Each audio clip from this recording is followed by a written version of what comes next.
Lychee பழம் சாப்பிடுவதால் ஏற்படும் தீமைகள். லிச்சி பழம் சத்தானது.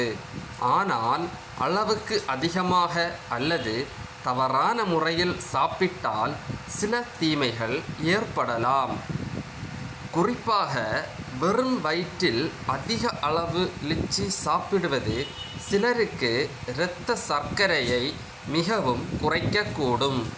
குறிப்பாக குழந்தைகள் மற்றும் ஊட்டச்சத்து குறைவானவர்களுக்கு இது ஆபத்தாக இருக்கும்.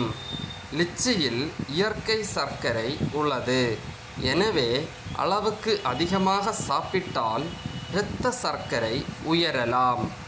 அதிகமாக சாப்பிட்டால் வயிற்றுப்போக்கு, வயிற்று வலி அல்லது வாயு தொல்லை ஏற்படலாம். சிலருக்கு தோலில் அரிப்பு, சிவப்பு தடிப்பு, உதடு அல்லது நாக்கு வீக்கம் போன்ற ஒவ்வாமை அறிகுறிகள் ஏற்படலாம். கடுமையான சுவாச சிரமம் ஏற்பட்டால் உடனடியாக மருத்துவ உதவி தேவைப்படலாம். தினமும் அதிக அளவில் சாப்பிட்டால் அதிலுள்ள இயற்கை சர்க்கரையால் கூடுதல் கலோரி உட்கொள்ளப்படும். இதனால் உடல் எடை அதிகரிக்க வாய்ப்புள்ளது. யார் யார் கவனமாக இருக்க வேண்டும்? சர்க்கரை நோயாளிகள், சிறு குழந்தைகள், அதிலும் குறிப்பாக வெறும் வயிற்றில் சாப்பிட கொடுக்கக்கூடாது.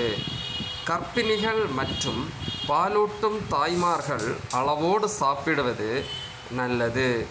லிச்சிக்கு ஒவ்வாமை உள்ளவர்கள் சாப்பிடுவது தவிர்ப்பது மிக நல்லது.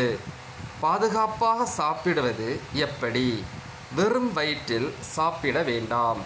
ஒரு நாளுக்கு சுமார் 8 முதல் 10 பழங்கள் போதுமானது. நன்றாக பழுத்த லிச்சியை மட்டுமே சாப்பிடுங்கள். சமச்சீரான உணவுடன் சேர்த்து சாப்பிடுவது ரொம்ப நல்லது.